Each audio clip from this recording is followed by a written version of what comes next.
The day had been hell from sunrise to sunset. Nia Carter had woken up that morning to an eviction notice slipped under her apartment door, not because she hadn't paid rent, but because the building was being renovated and all tenants needed to vacate within 30 days. 30 days to find a new place in a city where rent cost more than most people made in a month. She'd shoved the notice into her bag and headed to her morning shift at La Bellissima, the upscale Italian restaurant where she'd worked for 2 years. The kind of place where customers wore watches that cost more than her car, where they dropped hundreds on wine bottles and barely glanced at the people serving them. Her manager, Derek, a middle-aged man with wandering eyes and a superiority complex, had cornered her during prep. "Nia, we need to talk about your performance." She'd looked up from rolling silverware, already exhausted, and it wasn't even noon. "Is something wrong?" "You're too slow. Customers have complained." His eyes had drifted down to her chest, lingering. "Maybe if you smiled more, showed a little more enthusiasm, tips would improve." The suggestion in his tone made her skin crawl, but she'd swallowed her anger like she always did. "I'll work on it." "See that you do. Some of us have to work twice as hard in places like this, if you know what I mean." The casual racism wrapped in concern made her jaw clench, but she'd simply nodded and returned to her work. Because that's what Nia did. She swallowed. She endured. She stayed invisible. The lunch shift had been brutal. A table of businessmen who snapped their fingers for service. A woman who sent her salad back 3 times. And then, at 2:30, a drunk businessman celebrating some deal had knocked over an entire bottle of 1947 Chateau d'Yquem while gesturing wildly. The golden liquid had cascaded across the white tablecloth and directly onto Nia's pristine white uniform, soaking through to her skin. "Oh, shit," the man had laughed, not even looking at her. "Sorry about that, sweetheart." Derek had appeared instantly, all apologies to the customer. Nothing for Nia. "Ms. Carter will get you another bottle immediately, sir. No charge, of course." After the man left, Derek had pulled her aside. "That bottle was $850. It's coming out of your paycheck." "What? He knocked it over." "And you should have been more careful. Consider it a lesson in awareness." Nia had wanted to scream. She'd wanted to throw something. She'd wanted to quit right there, but she had student loans, rent she couldn't pay, and night classes she was barely staying awake through. So she'd bitten her tongue, changed into her spare uniform, and finished her shift. She'd been in the employee bathroom during her break, finally allowing herself a moment to breathe when she'd made the mistake of opening Instagram. There he was, Marcus, her boyfriend of 2 years, the man who'd promised he was done playing games, that he was ready to be serious. Tagged in another woman's story from some club downtown, his face buried in her neck, hands way too familiar on her hips. This wasn't the first time, or the second, or even the 5th, but something about seeing it today, after everything else. After years of making herself smaller and quieter and more accommodating, something inside Nia finally snapped. Her hands were shaking as she pulled up his contact. Mascara streaked tears hot on her brown cheeks. Her fingers flew across the keyboard, typing with pure, unfiltered rage. "Fuck you! I'm done! Lose my number!" She hit send before her rational mind could stop her, before the part of her that always apologized and made excuses could interfere. The satisfying whoosh of the message leaving gave her one brief, beautiful moment of cathartic peace. Until she glanced up at the name at the top of the chat thread. Not Marcus. Unknown number. Her blood turned to ice. Her breath caught in her throat. "Oh, no, no, no, no, please no." She must have tapped the wrong contact. In her fury and tears, her thumb must have slipped. Her finger hovered over the delete button, but she could already see the read receipt beneath her message. Too late. Someone had seen it. She watched, heart hammering, as 3 dots appeared at the bottom of the screen. Disappeared. Appeared again. Then finally a response. Watch your mouth, Principessa. You just made a very expensive mistake. Nia stared at the screen, her stomach dropping to somewhere around her knees. This had to be a joke, some random person trying to scare her. She typed back quickly, her hands still trembling. I'm so sorry. Wrong number. My bad. The response came instantly, as if he'd been waiting for her reply. Too late for apologies, beautiful. You've got my attention now, and I don't give it away easily. Beautiful? How did he? Her eyes dropped to the profile picture. A sharp jawline shadowed in dramatic lighting, dark eyes that seemed to see straight through the phone screen, the glint of what looked like a very expensive watch catching light. Even in the small circular image, he radiated power and danger. Her fingers moved on autopilot. Look, I said I'm sorry. Just delete it, and we can both move on with our lives. Move on? The text came with a dark laugh emoji. You curse at Enzo Russo and think you can just move on? Interesting. Enzo Russo. The name hit her like a bucket of ice water dumped over her head. She'd heard that name whispered at the restaurant, always in hushed tones. She'd seen it in news headlines about organized crime, about territorial disputes in the city, about a man who owned half of Chicago and controlled the rest. She'd watched customers go pale and change the subject when his name came up in conversation. Enzo Russo, the Mafia boss, the man people crossed the street to avoid, the one everyone knew about but nobody talked about directly, and she'd just told him to fuck off. Oh, God, she whispered to her reflection in the bathroom mirror. Oh, God, oh, God, oh, God. Welcome back to Dark Heart Mafia. Before we dive deeper into this dangerous tale of wrong numbers, forbidden attraction, and impossible love, make sure you hit that subscribe button, smash the like, and drop a comment telling me where you're watching from and what Mafia romance stories you want to see next. Every click, every comment, helps us keep bringing you these thrilling stories you don't want to miss. Now, let's continue with Nia Carter, the woman who accidentally texted the one man she should have never crossed and changed everything. Her phone buzzed again, pulling her back from her spiral. You've gone quiet, Principessa. Researching me? She was. Her fingers flew across Google with desperate speed. Enzo Russo, Chicago. The results made her blood run cold. Articles about territory disputes between families. Allegations that somehow never stuck. Witnesses who recanted testimony or disappeared entirely. Whispers of bodies that were never found. Of justice that was served outside the law. And photos. Dozens of photos of a man who looked like sin wrapped in expensive Italian suits. In every image, he commanded the space around him. Walking out of courtrooms with that confident stride, at charity galas with beautiful women on his arm. Entering buildings that everyone knew were fronts for something darker, always impeccably dressed, always surrounded by men in black suits, always with that same slight smirk that said he knew exactly how untouchable he was. He was absolutely gorgeous and absolutely terrifying. Her phone buzzed. Please, it was an accident. I thought I was texting my ex-boyfriend. Your ex is a lucky man to be your ex. What did he do to deserve such poetry?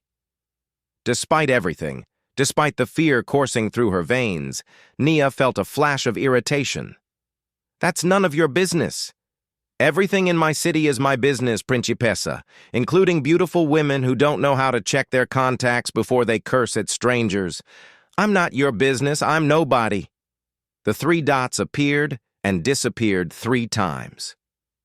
She could almost imagine him on the other end, considering his words carefully. When the response finally came, it made her breath catch. Nobody doesn't make my pulse race at 2 in the morning, wondering what else that mouth can do besides curse. Heat flooded her cheeks. This was insane. Completely insane. This is inappropriate. I'm blocking this number. Do that, and I'll just find another way to reach you. And trust me, Nia Carter of apartment 4B on Ashland Avenue, you don't want me showing up in person before you're ready. Her entire body went cold. He knew her name, her apartment number, her address. Of course he did. Men like Enzo Russo probably knew everything about everyone in their city. How did you? I told you.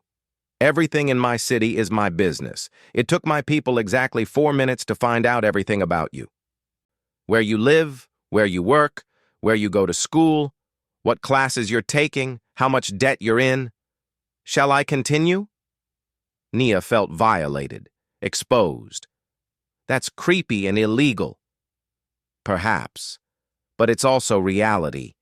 Now here's what's going to happen, Principessa. You're going to sleep well tonight, knowing you're safe because I've decided you interest me. Tomorrow, you're going to go to your little waitressing job at La Bellissima and serve your customers with that fire I can feel even through text. And when I decide the time is right, you and I are going to have a much longer conversation about respect, consequences, and what happens when you accidentally grab the attention of a man like me. I don't want your attention. Liar! The response was immediate. Your heart is racing right now. Fear, yes, but also something else. Something you're too proud to admit to yourself. You don't know anything about me. Don't I? I know you stayed with a cheating boyfriend far too long because you don't think you deserve better. I know you work double shifts to pay for night classes you're too exhausted to focus on. I know you have a degree in linguistics that you're not using because practical jobs pay better. I know you've been invisible your whole life and some part of you, the part that sent that text, is tired of it. Nia's breath caught in her throat.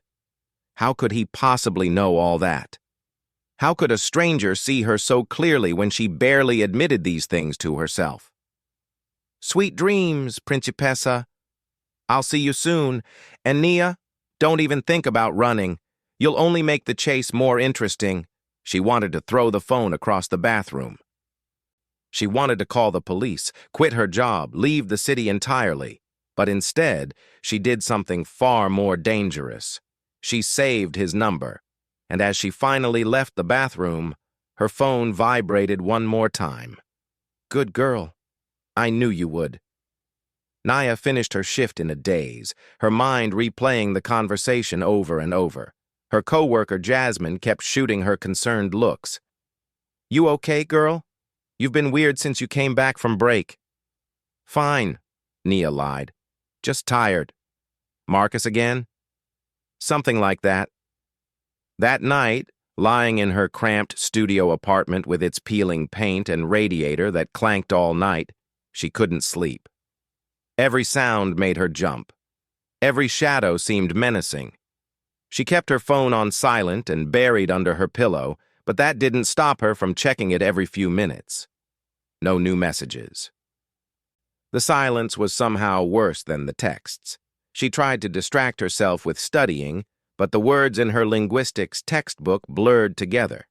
She tried watching TV but couldn't focus. She lay in bed staring at the ceiling, wondering if Enzo Russo was out there somewhere, thinking about her. The thought should have terrified her. It did terrify her. But it also sent a strange thrill down her spine that she absolutely refused to acknowledge. At exactly 2:13 in the morning, her phone rang. Unknown caller. She stared at it, her heart pounding. She should let it go to voicemail. She should block the number. She should do anything except what she actually did. She answered. Hello? Her voice came out smaller than she'd intended, barely more than a whisper. The voice that responded was smooth, accented, and absolutely lethal. Italian heritage wrapped around perfect English, with a slight rasp that suggested whiskey and late nights. The kind of voice that belonged in dark rooms making dangerous deals. So, you do answer your phone. I was beginning to think you were going to make this difficult, Principessa. Even though she'd expected it, hearing his actual voice sent chills down her spine. It matched the photos perfectly, confident, dangerous, and far too appealing for comfort. Who is this? She knew. Of course she knew. But she needed to hear him say it. You know exactly who this is, Nia. The question is, why did you answer? She sat up in bed, pulling her knees to her chest. Because you know where I live. Because you scared me into thinking you'd show up if I didn't. Liar. His voice carried a smile she could practically see. You answered because some part of you wanted to hear my voice, wanted to know if I was real or just words on a screen. You're insane. Perhaps. But I'm also intrigued. And when I'm intrigued, I don't let go easily. There was a pause, the sound of ice clinking in a glass. Tell me your name. You already know my name. You know my address, where I work, probably what I had for breakfast. I want to hear you say it. I want to hear how it sounds in that voice that's trying so hard to sound brave when I can hear you trembling. Nia's grip tightened on her phone. Why are you doing this? What do you possibly want from me? Such direct questions. I like that. Most people spend 10 minutes apologizing and groveling before they dare ask me anything. Another pause. Another sip of whatever he was drinking. What do I want? I want to understand how a woman who lets men walk all over her, your manager, your ex, that drunk customer today, had the fire to curse at a complete stranger. I want to know what it takes to ignite that spark again. I'm not some psychology project for a bored mafia boss. He laughed, actually laughed, and the sound was rich and warm and completely unexpected. It transformed his voice from dangerous to devastating.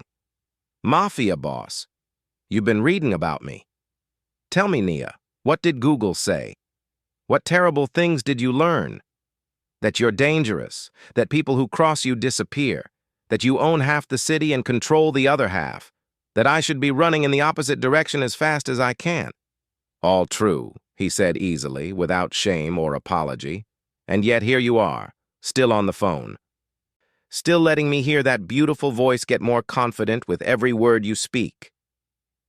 Another pause. She could hear him shift, could almost picture him in some expensive penthouse, looking out over the city he controlled.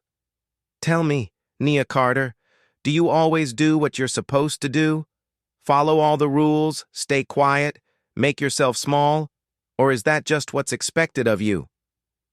The question hit harder than it should have, cutting right to the core of everything she'd been feeling. I don't have to answer that. No, you don't. But I already know the answer. You follow the rules, pay your bills on time, take care of everyone but yourself. You're so busy being good, being acceptable, being invisible, that you've forgotten how to want anything for yourself. You don't know me, she said, but her voice lacked conviction. Then prove me wrong. Hang up right now. Block my number. Delete this call from your history. Go back to your safe, small, invisible life where men use you and you let them because that's easier than fighting back. The challenge in his voice was unmistakable, almost taunting. Or, he continued, his voice dropping lower, more intimate, stay on the line and admit that something in you is curious about what happens next. Admit that for the first time in years, you feel something other than tired. Nia should hang up.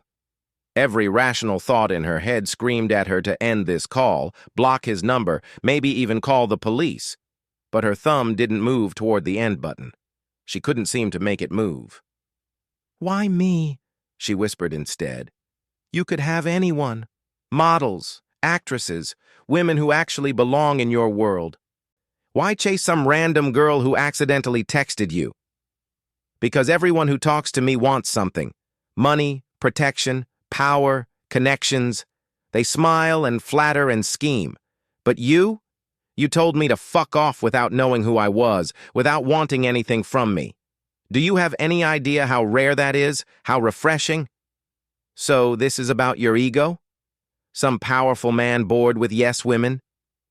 This is about you having more fire in one accidental text than most people have in their entire carefully constructed lives.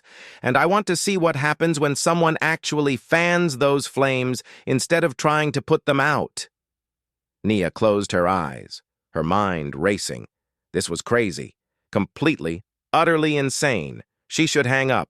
She should...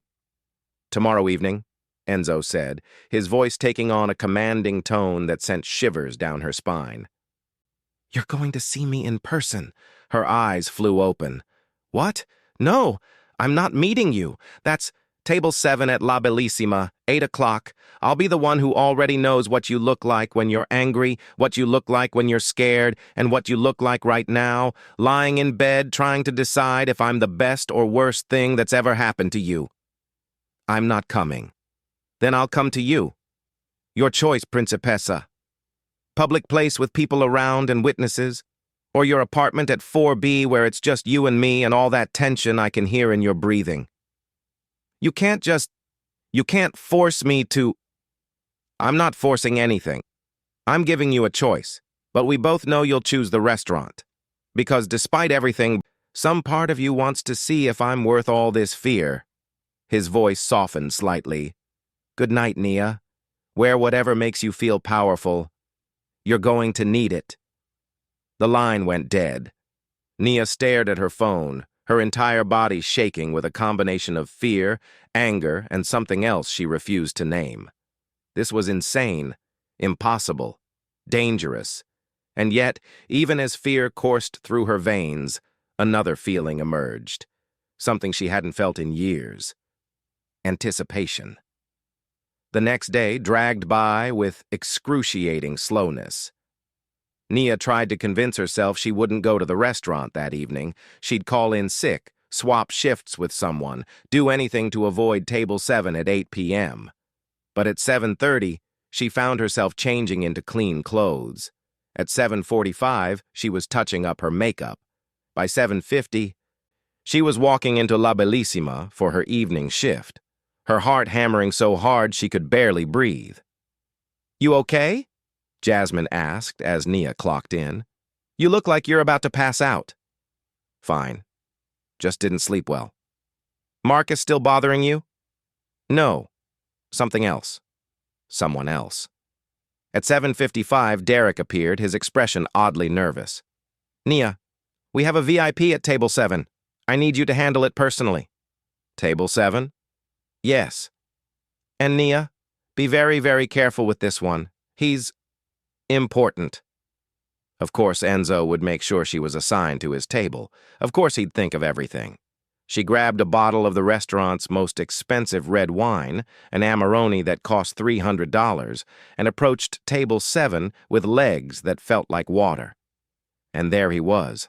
Enzo Russo in the flesh was somehow more devastating than his photos. The camera couldn't capture the way he commanded space, the way the air itself seemed to shift around him. His tailored black suit fit him like it had been sewn directly onto his body, emphasizing broad shoulders and a lean, powerful frame. Dark hair was perfectly styled, shorter on the sides, slightly longer on top. His face was all sharp angles and aristocratic lines. High cheekbones, strong jaw, a mouth that was somehow both cruel and sensual. But it was his eyes that stopped her in her tracks, dark, intense, intelligent.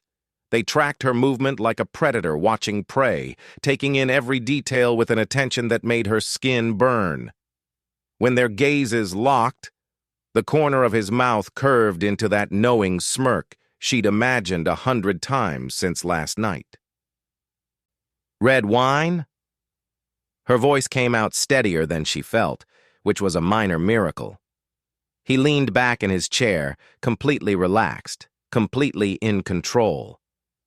So, the little firecracker from my texts does exist. I was beginning to think I'd imagined you. Please, sir, I'm working. She tried to keep her voice professional, detached. Oh, I can see that. His gaze dragged slowly down her body and back up, not lewdly, but with such clear appreciation that she might as well have been naked. Tell me, do your managers know their star waitress has such a creative vocabulary? Her cheeks flamed. That was a mistake. Was it? He gestured elegantly to the seat across from him. Sit down, Nia. I can't. I'm on shift. I have other tables. Sit down. The command in his voice was absolute, leaving no room for argument. Sir, I really can't. I bought this restaurant 2 hours ago. He said it casually, like discussing the weather. Technically, you work for me now, so when I tell you to sit, you sit. The world tilted beneath Nia's feet. You did what? Relax, Principessa. Your job is safe. Better than safe, actually. I've already arranged a 20% raise for you and paid off that wine bottle charge your manager was stealing from your paycheck. His eyes hardened slightly. Derek won't be bothering you again. About anything. Nia's mind reeled. He'd bought the entire restaurant, just to talk to her, just to make sure she couldn't refuse him. Every instinct screamed at her to run, but she could feel the eyes of the entire restaurant on them, her co-workers whispering, the manager hovering nervously, other diners pretending not to stare at the powerful man giving his complete attention to a waitress. She sat. Better. Enzo poured 2 glasses of wine with practiced ease, sliding one toward her. Now we can talk properly. About what? About what happens next. Nothing happens next. You've had your fun scaring me. I've been sufficiently terrified. We're done. His smile widened, and it was beautiful and terrible all at once. We're just beginning, Principessa. You see, you committed a crime. Sending a text to the wrong number isn't a crime. Disrespecting me is. In my world, that has consequences. Fear prickled down her spine, mixing with that strange excitement she couldn't explain. What kind of consequences? He took a slow sip of wine, never breaking eye contact. Work for me, 1 week. Consider it penance for your sharp tongue. Work for you, doing what? Whatever I need, assistant, companion, someone to keep me from dying of boredom in tedious business meetings. Nothing illegal, nothing you're not comfortable with, just your time, your presence, your attention. And if I refuse? His expression didn't change, but something dangerous flickered in those dark eyes. You won't. You can't force me to. I'm not forcing anything, Nia. I'm offering you a choice. 7 days with me, and your little text message is forgotten. We part ways, you go back to your life, no harm done, and you keep the raise and the restaurant job. He paused, letting that sink in. Or you refuse, and I make things very complicated for you. Not violent. I'm not a monster. Not illegal. I'm a businessman. Just complicated. What does that mean? It means your landlord suddenly needs to do extensive renovations, and you need to find somewhere else to live. It means your night classes get mysteriously full every semester. It means every job application you submit somehow gets lost. It means life becomes harder than it already is, and you'll always wonder if it's my doing or just bad luck. Nia's hands clenched in her lap. You'd ruin my life over a text message? I'd give you a week to prove you're more than a frightened girl who apologizes for everything and lets men treat her like she's invisible. The question is, do you want to prove it? Do you want to know what it feels like to be seen? She stared at him across the table, this impossibly beautiful, impossibly dangerous man who'd turned her world upside down in less than 48 hours. Every rational thought said to refuse, to run, to protect herself. But that small voice inside her, the one that had sent that text, the one that was tired of being invisible, whispered something different. 1 week, she heard herself say. That's it. 7 days and we're done. His smile was pure satisfaction, like a predator that had successfully cornered its prey. That's all I'm asking. For now. He pulled a card from the inner pocket of his suit jacket and slid it across the pristine white tablecloth. Heavy black cardstock with gold embossing, Enzo Russo, and a phone number.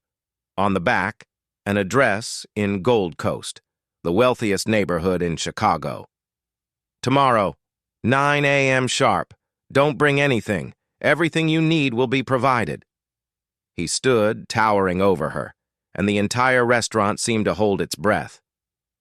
"Don't be late, Principessa. I hate waiting almost as much as I hate being cursed at." When he stood, he dropped a stack of bills on the table. She glimpsed at least $300 bills, far more than the wine cost. Then he leaned down until his lips nearly brushed her ear, his breath warm against her skin. "And Nia? Don't even think about running. You'll only make the chase more interesting. And when I catch you, and I will catch you won't like the consequences." Then he was gone, leaving behind the scent of expensive cologne, something dark and spicy that she knew would haunt her dreams, and the weight of a choice that would change everything. The next morning, Nia stood outside the most magnificent mansion she'd ever seen. The Gold Coast address led to an oceanfront estate with towering iron gates, perfectly manicured gardens, and a view that probably cost more than she'd make in 10 lifetimes. A man in a black suit, one of Enzo's security team, had been waiting outside her apartment at 8:30 sharp with a black Mercedes. The silent drive had given her too much time to second-guess her decision. Now, standing at these gates, she could still turn around. She could run, but she didn't. The gates opened silently, and she walked through. Enzo was waiting in the grand foyer, looking every bit the king of his empire in charcoal slacks and a white shirt with the sleeves rolled up, revealing tanned forearms. No suit jacket today. This was him in his element, relaxed and deadly. "You came," he said simply, a hint of surprise in his voice. "Did you think I wouldn't? I thought you might try to run. I'm glad you didn't." He gestured toward the sweeping staircase. "Come, let me show you your world for the next week."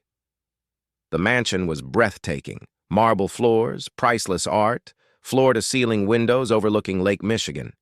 He showed her to a bedroom that was larger than her entire apartment, complete with a walk-in closet filled with clothes in her exact size. "How did you—" "I told you.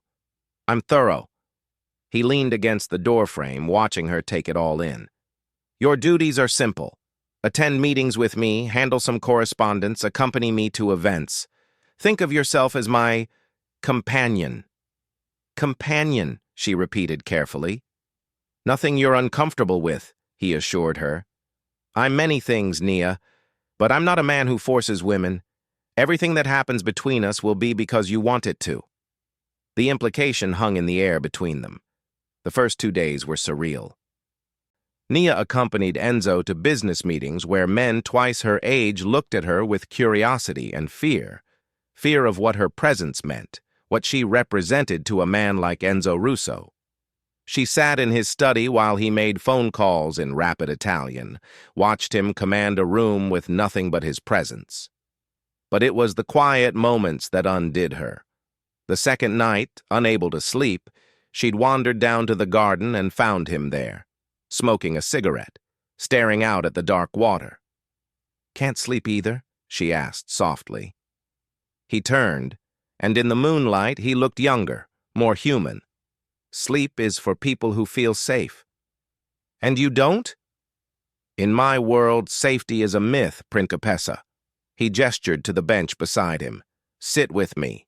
She did, and they sat in comfortable silence for a long moment before she noticed the scars on his forearms, thin white lines, old wounds. "What happened?" she asked, reaching out before thinking better of it. He caught her hand gently. "Reminders of what happens when you trust the wrong people." "That sounds lonely." "It is." He studied her face in the dim light. "You ask too many questions, Nia Carter. And you never answer any, Enzo Russo." He smiled. A real smile this time, not the calculated smirk he showed the world. "You're not afraid of me anymore." "Oh, I'm terrified," she admitted. "But I'm more curious than scared now." Dangerous combination. His thumb traced circles on her palm, and she realized he was still holding her hand. "You should go back inside. Before I forget, I'm trying to be a gentleman." But she didn't move. and neither did he. On the third day, everything changed. Nia had gotten her phone back for emergencies, and Marcus had immediately started texting.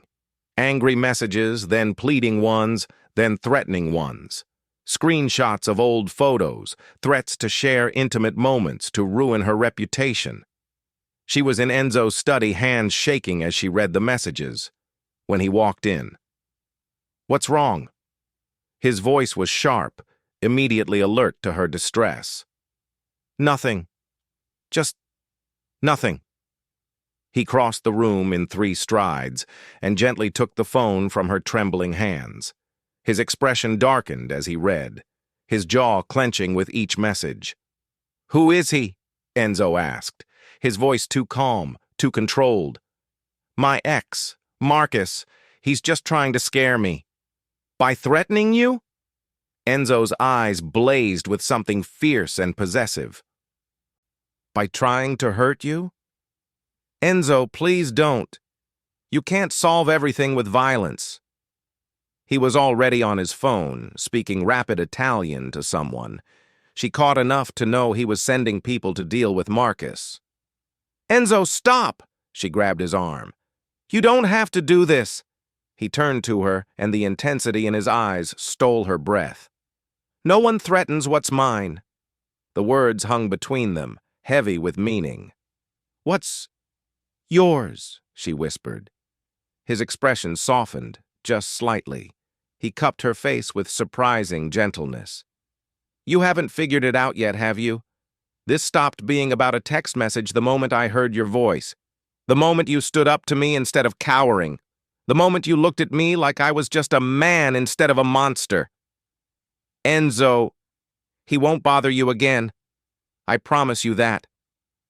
And anyone else who tries to hurt you will learn very quickly what happens when they touch something that belongs to me. Later that night, she learned that Marcus had been visited by some very serious men who made it clear that Nia Carter was under protection. He'd left the city by morning. On the 5th day, Enzo took her to Il Rosso, one of his clubs, for a business meeting. The place pulsed with wealth and danger, beautiful people, and dangerous men mixing freely.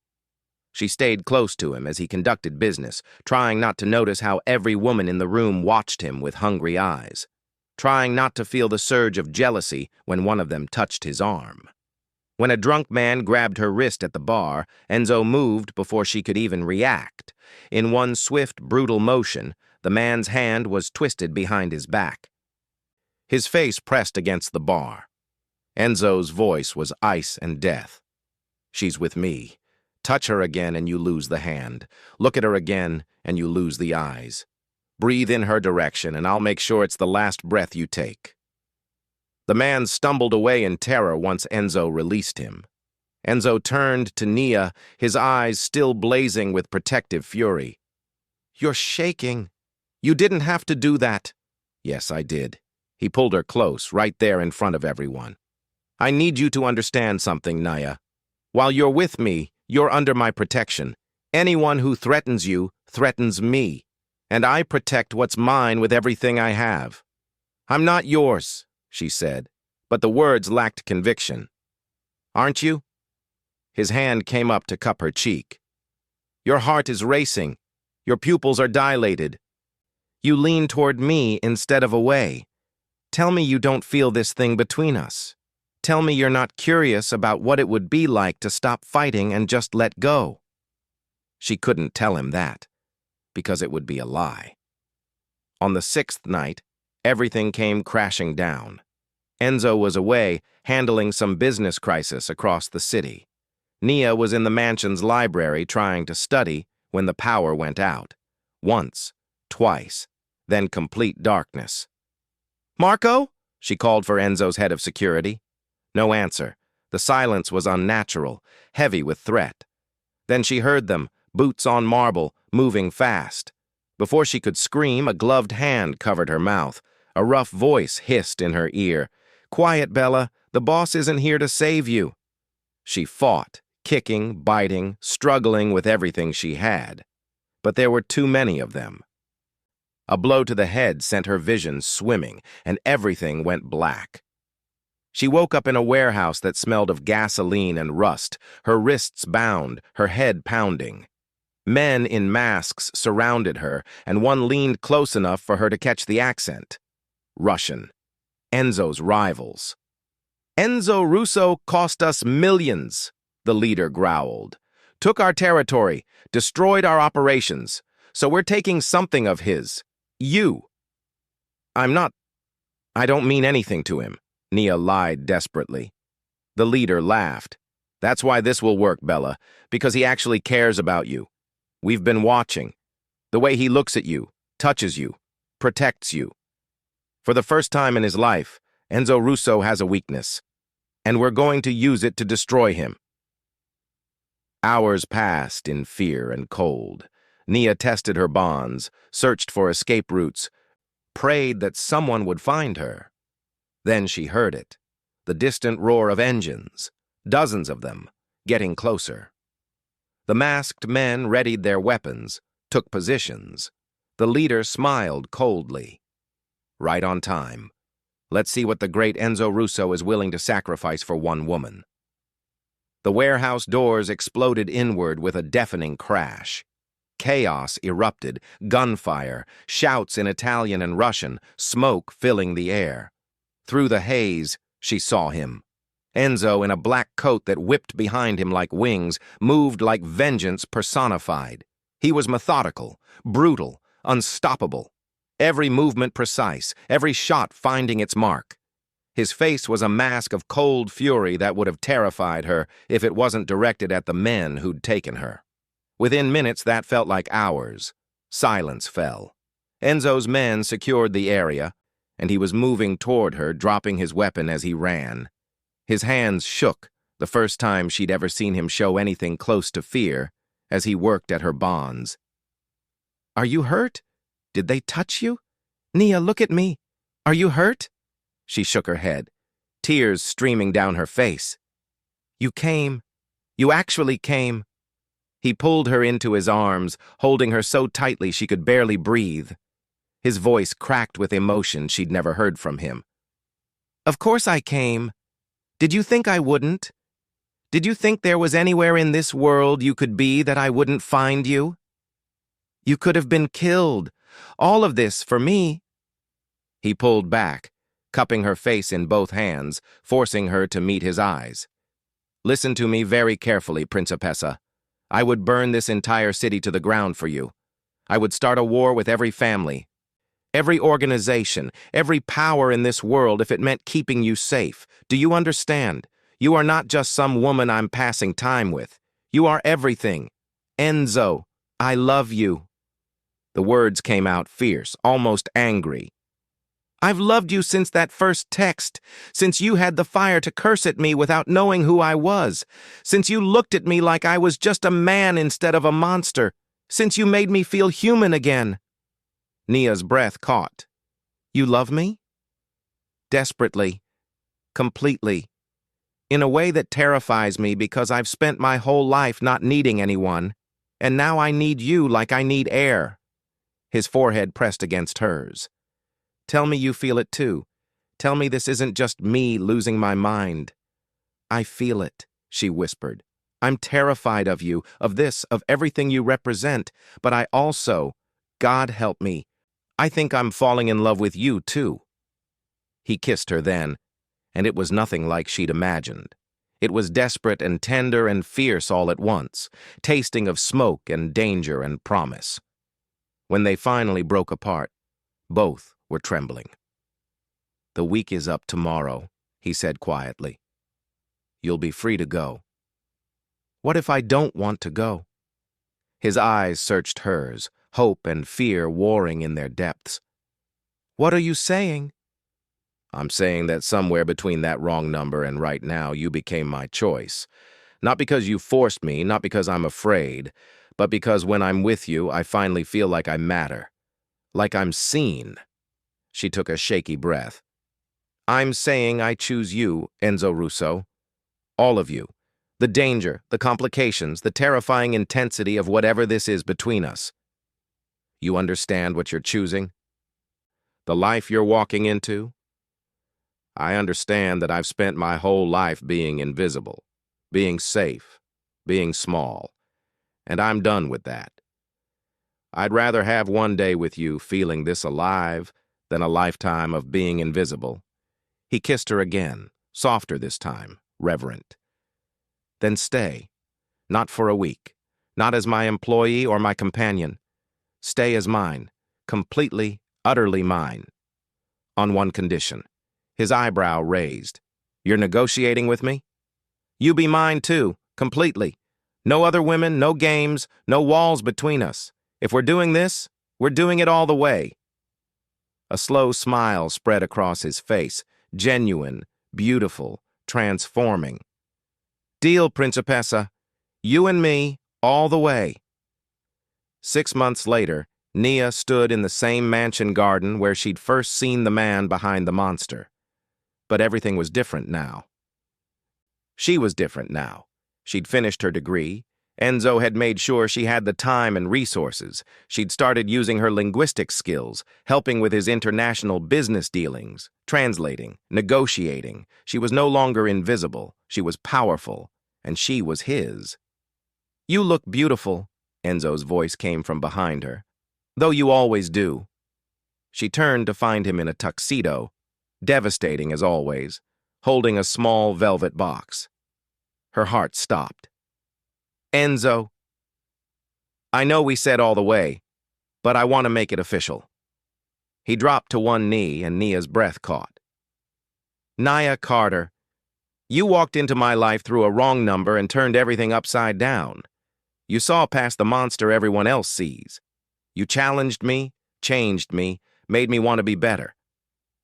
You gave me something I never thought I'd have, a reason to build something instead of destroy it. He opened the box, revealing a stunning diamond that caught the sunlight. Marry me. Not because I'm forcing you, not because you're afraid, but because you choose me the same way I choose you every single day. Build this empire with me. Be my partner, my equal, my everything. Tears streamed down Nia's face. Yes, yes, 1,000 times yes. He slipped the ring on her finger and stood, pulling her into his arms. I love you, Principessa, my fierce, beautiful, impossible woman who cursed at a Mafia boss and stole his heart.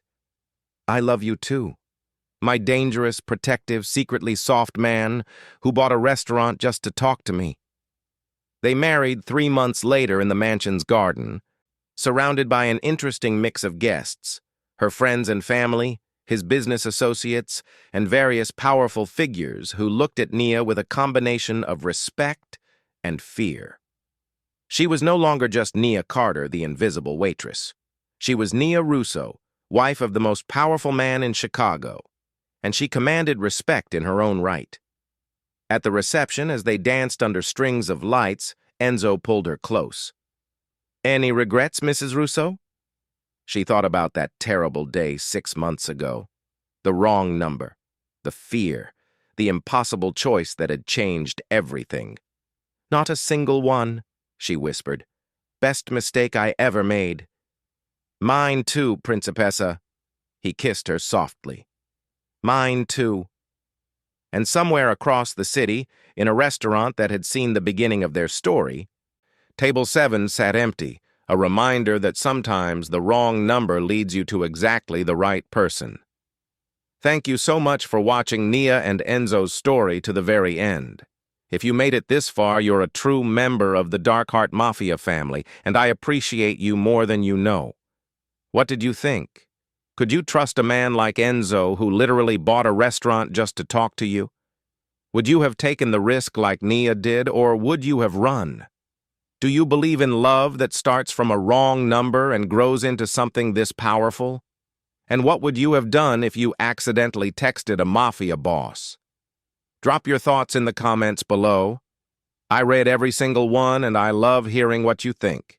If you enjoyed this tale of wrong numbers, dangerous attraction, impossible choices, and a love that conquered fear, smash that like button to let me know, and subscribe to Darkheart Mafia if you haven't already, so you never miss another incredible story like this one. Next time, We have an even more intense story coming your way. You won't want to miss it. Until then, stay powerful, stay fearless, and remember, sometimes the most dangerous thing you can do is tell the truth to the wrong person at the right moment. But sometimes, that wrong person turns out to be exactly right. See you in the next story, Dark Hearts.